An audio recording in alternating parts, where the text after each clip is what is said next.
अस्सलाम वालेकुम। बहुत शुक्रिया आप सबका, उन तमाम लोगों का जिन्होंने यूट्यूब को लाइक किया है, सब्सक्राइब किया है, हमारे काम को पसंद किया है। पहली वीडियो का फीडबैक आपका मुझे मिला, रात को मुझे बहुत अच्छा लगा और आप सब इंतज़ार में थे कि कब उसी सीरीज़ की एपिसोड नंबर 2 पर्सनल ग्रोथ के ऊपर हम बात करेंगे, जिसमें we are going to talk about intellect. ये इंटेलेक्ट क्या भला होती है? तो आज क्योंकि ये एपिसोड नंबर 2 है, 2000 वो नहीं, ये मरियम साहिबा वाला 2 नहीं है, ये मेरा अपना 2 है। एपिसोड के लिए मैं कह रहा हूँ आपसे जी कि आज 2 एपिसोड है और आज हम बात करेंगे इंटेलेक्ट के हवाले से। नाज़रीन, आगे बढ़ने से पहले लाजमी है, हर दफ़ा याद रखिएगा, जब आप मेरी शक्ल देखें तो एक दफ़ा दोबारा चेक कर लें कि यार हमने सब्सक्राइब किया हुआ है कि नहीं किया हुआ है। ठीक है, तो आपने हमारा YouTube चैनल सब्सक्राइब करना है, साथ ही Facebook, Instagram, Twitter, X, whatever, पता नहीं मैं कब इन दोनों का नाम सही लेना शुरू करूंगा, एंड आई डोंट केयर, क्योंकि पाकिस्तान में वैसे ही बैंड है, और टिकटॉक।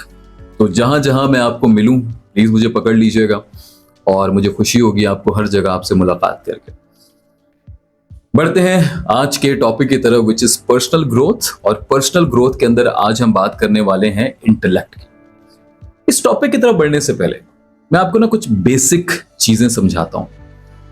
हम बचपन से, जब हम छोटे थे तब से हमें एक बात समझाई जाती है कि जी बड़ा मैच्योर शख्स बनना है, इंसान को बड़ा मैच्योर होना चाहिए, इंसान को ना बड़ा समझदार होना चाहिए, इंसान को ना बड़ा सोच समझ के बात करनी चाहिए। लेकिन ये कोई नहीं समझाता कि ये होगा कैसे, मतलब कहाँ लिखा है, किस किताब में लिखा है, कहाँ से पढ़ें, कुछ समझाता नहीं है। बस सोच समझ के बात किया करो भाई। कैसे ये तो समझाएं कि सोचना समझने कैसे है, राइट?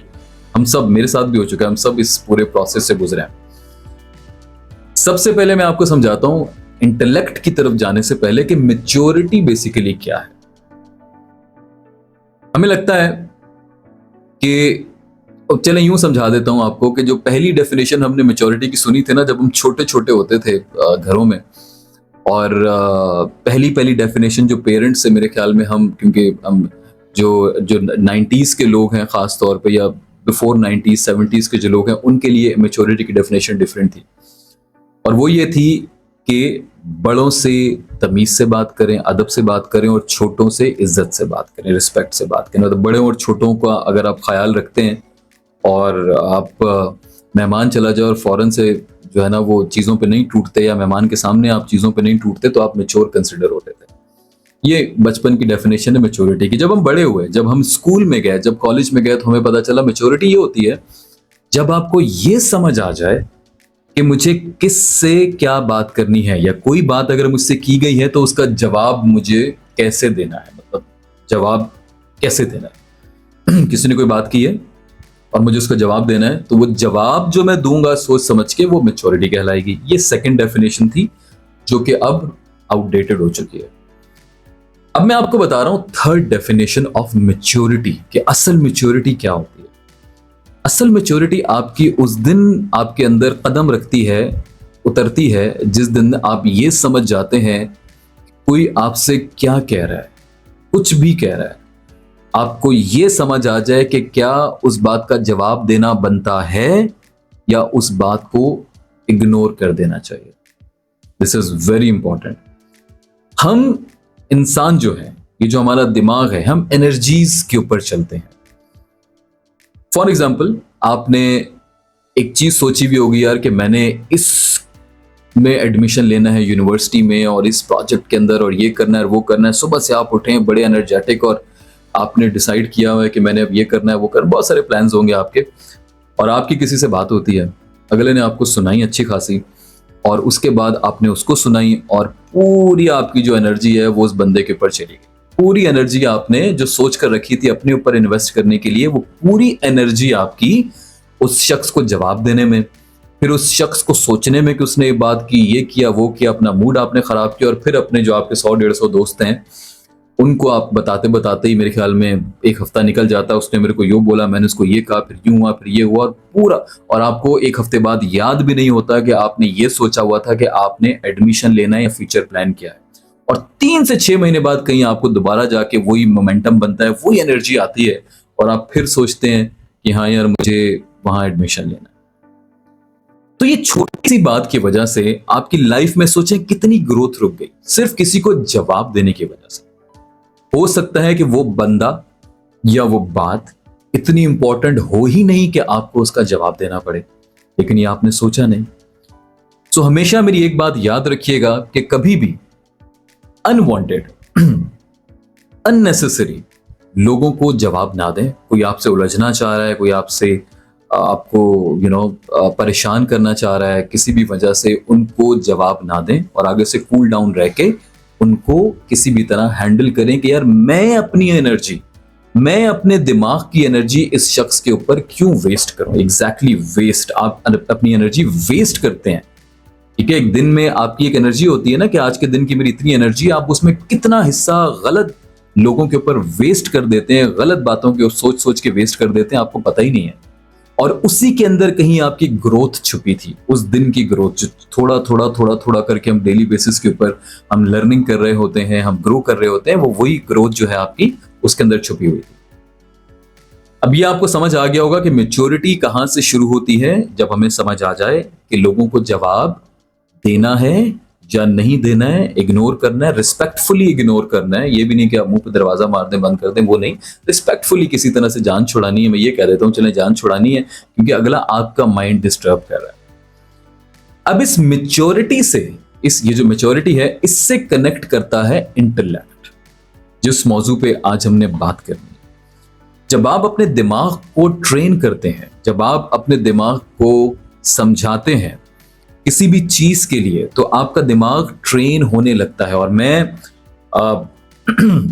खास तौर पे जितने पेरेंट्स इस वक्त देख रहे हैं, जिनके बच्चे अभी छोटे हैं या जिनके बच्चे अभी टीनेज में भी हैं, तो चले प्लीज इस बात का ख्याल रखिएगा कि आपकी तरबियत में कहीं इतना लाड प्यार ना आ जाए, इतना लाड प्यार ना आ जाए कि आप अपने बच्चे का जो दिमाग है उसको ऐसी चीजों की आदत लगा दें कि बेचारा सारी लाइफ लड़ता रहेगा वो।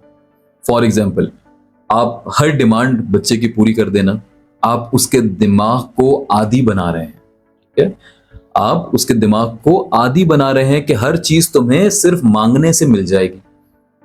इवन के हमारे यहाँ कॉलेजेस में भी इवन 20-21 ईयर्स के जब मैं बच्चे देखता हूँ, वो अपने पेरेंट्स के पैसे ले रहे होते हैं और उनको अब तक, क्योंकि कॉर्पोरेट वर्ल्ड का बाहर निकल के क्या होना है, कैसे होना है, उसकी कोई टेंशन नहीं है, बिकॉज अब तक अल्हम्दुलिल्लाह, और ये बहुत अच्छी बात है कि पेरेंट्स हयात है। लेकिन सबको ये बात समझनी है कि टीन एज के बाद से हर बॉय को, हर गर्ल को खुद कफील होना पड़ेगा, खुद डिसीजंस लेने पड़ेंगे। आप कब तक उनके साथ हैं, पेरेंट्स कब हैं कब नहीं हैं, तो प्लीज मेक श्योर कीजिएगा कि आप अपने बच्चे को ऐसे बड़ा करें कि वो किसी भी हालात में, किन भी हालात में खास तौर पे ग्रो कर सके। इसके ऊपर मेरी पर्सनल एग्जांपल्स भी बहुत सारी हैं, उनमें से मैं एक एग्जांपल आपको दे देता हूँ। फॉर एग्जांपल, जिस समय मैं ग्रोथ की बात कर रहा हूँ, तो मेरी अपनी एक जाती एक एक्सपीरियंस है जो शायद आज मैं पहली दफ़ा शेयर करने जा रहा हूँ आप लोगों के साथ। मेरी वालदा के हवाले से अब दुनिया में नहीं है, लेकिन यकीनी तौर पे एक ऐसी चीज़ है जिसने शायद मुझे एक अर्ली एज में मैच्योरिटी दिखाई। तो जब मैं छोटी क्लास में था, कि मैं दिमाग को ट्रेन करने की बात कर रहा हूँ कि बचपन से कैसे दिमाग ट्रेन होता है, मैं बहुत छोटी क्लास में था, आई थिंक क्लास 5th या 6th के अंदर। तो जब मेरे क्लास फेलोज कोई नई वीडियो गेम या कोई साइकिल या कोई भी ऐसी चीज़ लिया करते थे, because I was in class 5th 6th probably, how old was I, like 9-10 maybe। और उस वक्त जब मैं घर आया करता था और अम्मी से कहता था कि अम्मी, उन्होंने जो है ना वीडियो गेम उस वक्त आया करते थे बचपन में, वो टर्मिनेटर्स, जिस तरह आजकल आप एक्सबॉक्स यूज करते हैं, PS4 PS5, उस वक्त टर्मिनेटर हुआ करते थे टेलीविजन के साथ लगने वाले। कुछ को याद भी होगा, वो बत्तख को हिट करने वाली जो गन्स के साथ। तो मुझे भी शौक हुआ, मैं घर चला गया, मैंने घर पे जाके बताया कि अम्मी, वो क्लास में ना 2-3 लोगों ने वीडियो गेम्स ली। उस वक्त अटारी भी थी, टर्मिनेटर भी थी। अम्मी ने कहा अच्छा, मैंने कहा हाँ। तुमने कहा ठीक है बेटा, ले लेते हैं। ओके, मैंने कहा अम्मी कब चले लेने? मैंने कहा कितने की है? मैंने कहा अम्मी यही कोई है 800 रुपए की। ठीक है। अम्मी पंजाबी थी तो पंजाबी में बात करती थी, और कहती ठीक है पुत्र, चलो फिर 400 तेरे 400 मेरे, 400 जमा कर ले फिर। This is what she used to say, 400 तुम जमा करोगे, 400 मैं दूंगी, और इस तरह तुम्हारी वीडियो गेम आ जाएगी। मैं अम्मी की शक्ल देखूं, मैंने कहा अम्मी 400 में कहां से लाऊंगा, this is impossible right for a boy who is just 9 और 10 मे बी। तो मैंने कहा अच्छा ठीक है, आप डेली मुझसे कितने रुपए लेते हो स्कूल जाते हुए? आई टोल्ड हर 20 रुपए। अच्छा, आप खास तौर पे जब पॉकेट मनी महाना कितनी मिलती है? मैंने कहा 100-120 रुपए होती थी कुछ। मैंने कहा हाँ तकरीबन 100 रुपए के करीब। अच्छा, और तुम जो सौदा लेने जाते हो उस वक्त बच्चे आजकल भी शायद करते होंगे, हमारी तो खैर बड़ी इनकम होती थी, तो सामान में से जो पैसे बचते थे वो फिर हम अपनी जेब में रख लेते थे, तो वो उसमें से भी बचा लेते होगे कुछ। मैंने कहा हाँ ठीक है, तो बेटा देख लो फिर कब तक पूरे पैसे पूरे कर सकते हो, 400 पूरे कर लो। जिस दिन तुमने 400 पूरे कर लिए उस दिन हम आपकी वीडियो गेम लेकर आ जाएंगे। तो 400 पूरे करने में शायद मुझे 5 महीने लगे होंगे, 6 महीने लगे होंगे। अब मेरे साथ के बच्चे क्लास में जब पढ़ रहे होते थे या बाकी चीजें या दीगर चीजों में इन्वॉल्व होते थे या टेंशंस या दीगर टेंशंस में इन्वॉल्व होते थे, मुझे एक हेल्दी टेंशन मिली हुई थी और मैं कैलकुलेटर या अपनी डायरी के अंदर लिख रहा होता था कि मेरे 400 रुपए किस दिन पूरे होने वाले हैं। तो मैं अनवांटेड चीजों की तरफ मेरा ध्यान नहीं जाता था जहां बच्चों का जाता है, और मैं बजाय फजूल चीजों की तरफ ध्यान देने के ये सोच रहा होता था कि 400 किस दिन पूरे होंगे, और मेरा दिमाग भी उसी तरफ काम कर रहा है अब साथ साथ कि यार ये खुद से करना पड़ेगा। तो कटिंग शॉर्ट, वो 400 आए, 800 की हमने गेम ले ली, फिर जी साइकिल चाहिए कितने की, 1200 की, 600 आपके 600 मेरे, फिर आगे ये वो, और मैं फिर मैट्रिक के बाद इंटर में आ गया, और तब तक जितनी भी चीजें ली उसमें कंट्रीब्यूशन मेरा भी होता था और मेरी वालिदा का और वालिद साहब का भी होता था। इससे आपने क्या सीखा? ये पूरी कहानी सुनाने का मकसद क्या था? समझ आया कुछ? ये पूरी कहानी सुनाने का मकसद ये है कि हम अपने दिमाग को, जो कि छोटा सा बच्चा है, उसको खुद ट्रेन करते हैं बाय द टाइम। और छोटी उम्र में क्योंकि बच्चे खुद अपने दिमाग को ट्रेन नहीं कर सकते, तो जितने पेरेंट्स इस वक्त देख रहे हैं प्लीज इस बात को समझें कि आपने उनके दिमाग को ट्रेन करना है, और ऐसे ट्रेन करना है कि जब 18-20 साल को वो पहुंचे तो उन्हें पता हो कि कोई भी चीज, अगर उन्हें कोई भी चीज दुनिया में चाहिए, हासिल करनी है, तो वो खुद हासिल करनी है, किसी से मांग के नहीं करनी है। ये चीज सिखाने के लिए टाइम लगता है, और यकीनी तौर पे पेरेंट्स बेहतर जानते हैं, बेहतर समझते हैं, लेकिन हर बच्चे की हर डिमांड पूरी करने का मतलब है कि आप उसको अपाहज कर रहे हैं, अपाहज जहनी तौर पे। कल को एक टाइम आएगा जब उसको खुद से, जो आज आप बहुत सारे लोग डिप्रेशन का शिकार नजर आते हैं जी 20s में, अर्ली 20s में, क्यों है? क्योंकि अब उनको सारी चीजें खुद हासिल करनी पड़ रही हैं। पहले वो खुद हासिल नहीं किया करते थे, और आज उनको जब खुद से कमाना पड़ता है, खुद से सब हासिल करना पड़ता है, तो पैनिक कर जाते हैं, टेंशन में आ जाते हैं, जिनमें उनका अपना कोई कसूर नहीं है, लेकिन उनका ब्रॉटअप इस तरह से हुआ है। अब दिमाग की ट्रेनिंग के ऊपर बात करेंगे। बचपन से ट्रेनिंग इसकी होती है, लेकिन दिमाग को इंटेलेक्चुअल बनाना ये हमारा अपना काम है। इससे बचपन से कोई ताल्लुक नहीं है। अपनी मैच्योरिटी हासिल करना और दिमाग को काबिल बनाना, इंटेलेक्ट बनाना, ये हमारी अपनी जिम्मेदारी है। अब इंटेलेक्ट लेवल क्या होता है? इंटेलेक्ट लेवल ये होता है कि एक ऐसा शख्स, ऐसा इंटेलेक्चुअल शख्स जो प्रॉपर एनालिसिस के साथ किसी भी सिचुएशन में फैसला ले सके। आपको लास्ट एपिसोड के अंदर मैंने डिटेल में बताया था कि जो ब्रेन है वो डिसीजन मेकर नहीं है until and unless it's grown up enough कि वो अपने फैसले खुद ले सके, being an intellectual mind। Intellectual जो वो चीजें देखे जो आम इंसान नहीं देख सकता, वो सारे उस जाविये से चीजों को देखे जो कोई और एक्सपेक्ट भी नहीं कर सकता। अब इसकी छोटी सी एग्जांपल देता हूं मैं आपको इंटेलेक्ट बनने के लिए। हमारा जो दिमाग है, अल्लाह ताला ने इंसान को इस तरह से बनाया है कि मैं जो भी चीज देखूंगा किसी के बारे में, मुझे उसमें नेगेटिविटी पहले नजर आएगी। ये फैक्ट है, ये इसमें आप मतलब खुद को कसूरवार ना ठहराएं। अल्लाह ताला ने इंसान को बनाया ही ऐसा, हमारी बनावट ही ऐसी है कि अगर मैं अपने बारे में सोचूंगा मैं कैसा दिख रहा हूं, मेरी लाइफ, मेरा ये, तो मैं, और कोई मसला आ भी गया तो मैं खुद जज बन जाऊंगा, मैं खुद वकील बन जाऊंगा और खुद अपने आप को कटहरे में खड़ा करके अपने आप को माफ भी करवा दूंगा। लेकिन यही बात जब दूसरे की आती है तो मैं ऐसा खतरनाक जज बनता हूं कि नहीं इसने तो ये किया, वो किया, मसला तो एक ही था। कहने की बात यह है कि अपने बारे में इंसान अच्छा सोचता है और दूसरों के बारे में इंसान का ऑटोमेटिकली दूसरी साइड का जो दिमाग है वो चलने लग जाता है, जिसे हम कहते हैं कि दूसरी साइड की नेगेटिविटी हमें पहले नजर आती है, अपनी नेगेटिव चीजें भी हमें नजर नहीं आती। अब इसको थोड़ा और आगे लेकर बढ़ते हैं इस सिनेरियो को, कि अगर हमें इस तरह से पैदा किया गया है और हमें इंटेलेक्चुअल बनना है और हम तो दूसरों में नेगेटिविटी देखते हैं, अपने अंदर पॉजिटिविटी देखते हैं, तो फिर हम अच्छा फैसला कैसे लेंगे? फॉर एग्जाम्पल, मेरा एक दोस्त है शहजाद, और शहजाद मुझे बहुत अच्छी तरह से जानता है, ठीक है, मैं एग्जाम्पल दे रहा हूं। और मैं कल को ये सोचूं कि मैंने एक बिजनेस करना है और मैं गाड़ियों का एक शोरूम बनाना चाह रहा हूं, और मैं अपने दोस्त के होते हुए भी मैं उससे फैसला ना लूं, उससे फैसला क्या लेना है, मतलब उससे डिस्कशन ना करूं और खुद से फैसला लेकर मैं एक शोरूम बना लूं। मैंने उसके अंदर अपना बेस्ट दिमाग लगाया हो, मतलब मैंने जो सोच सकता था, जो कर सकता था, यूं करूंगा, ऐसे करूंगा, ये करूंगा, वो करूंगा, और मैंने जी अच्छे खासे पैसे लगा के मैंने वो बिजनेस जाके खड़ा कर दिया। आपको पता है उस बिजनेस का क्या होगा? चाहे मैं जितना समझदार इंसान हूं, फेल हो जाएगा। और दुनिया में भरी पड़ी हैं दास्तानें, बड़े बड़े पैसे आप जितना पैसा लगा दें, अगर आपके एक दिमाग से लगा हुआ है ना पैसा, और आपका अपना पैसा और आपने खुद लगाया है, वो कामयाब नहीं होते बिजनेसेस। और यही अगर शहजाद बिजनेस स्टार्ट करता है और शहजाद कहता है यार कि मैं ये बिजनेस स्टार्ट कर रहा हूं, और वो जो है मुझसे मशवरा लेता है, या मैं बिजनेस स्टार्ट करता हूं और मैं शहजाद से मशवरा लेता हूं। इस मशवरे में फर्क क्या है?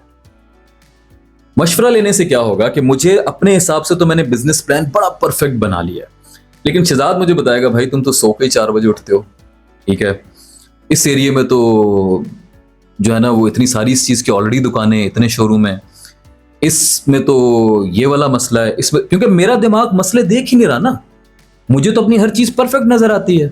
मेरे हिसाब से तो मैंने अपना 1000 गुना का काम कर दिया, कुछ 100 आने का काम कर दिया। बट दूसरा दिमाग, क्योंकि शहजाद के बाद भले मेरा दोस्त है, लेकिन दूसरा दिमाग है, वो मुझे बताएगा कि मेरा जो बिजनेस प्लान है उसके अंदर क्या क्या कमजोरियां हैं, और वो कमजोरियां जब मैं ठीक कर लूंगा, हाँ यार ये गड़बड़, क्योंकि मैं नहीं समझ सकता, वो दूसरा दिमाग समझ रहा है, क्योंकि वो नेगेटिविटी देख रहा है। इस तरह इंसान आपस में कनेक्टेड रहते हैं, इस तरह हम एक दूसरों के मसलों को हल करते हैं, क्योंकि उसे वो मसला नहीं लग रहा, मुझे लगेगा, मुझे नहीं लग रहा, उसे लगेगा। आपकी जिंदगी में भी ऐसा ही होता है। तो उस दिमाग को, जो उसका जो नेगेटिव थॉट है, जो नेगेटिविटी देख रहा है मेरे, तो नेचुरल है ना, नेगेटिविटी देख रहा है मेरे बिजनेस में, मुझे बताएगा भाई कि ये मसले ये सेट कर लो, और मैं जब वो सारे मसले सेट कर लूंगा और फिर जब बिजनेस करूंगा, बिजनेस कामयाब हो जाएगा। क्योंकि अल्लाह ताला ने हमें ग्रुप्स में पैदा किया है, कनेक्टेड पैदा किया, हम अकेले नहीं आए भले दुनिया में अकेले हैं, लेकिन फैमिली की सूरत में आए, ठीक है। तो हमें लोगों से कनेक्टेड रखने के लिए इस तरह से हमारा दिमाग काम करता है। अब आपको समझ आएगी कि इंटेलेक्चुअल क्या है।